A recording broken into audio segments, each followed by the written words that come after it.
And so for a while, I was actually a supporter of Putin, and I thought that he was cleaning up Russia. But it turned out that his activities were not for the good of Russia.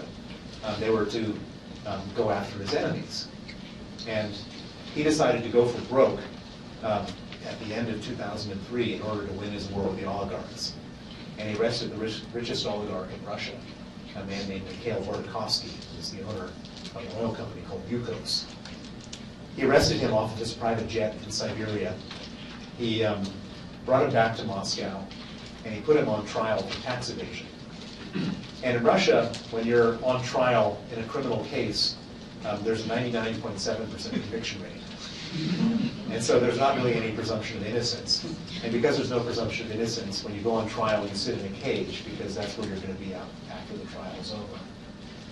And so they put Gorbakovsky in the cage, and they allowed the television cameras to come into the courtroom and film the richest man in Russia sitting in a cage.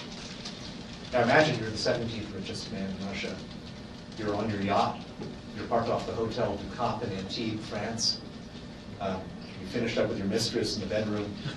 You wander out to the living room. You flick on CNN. And there before you is a guy far richer, far better, far more powerful than you sitting in a cage. What's your natural reaction? You don't want to sit in that cage yourself. And so one by one, the oligarchs went to Putin after Gorbakovsky was sentenced to 10 years in jail and said, Vladimir, what do we have to do to make sure we don't sit in a cage?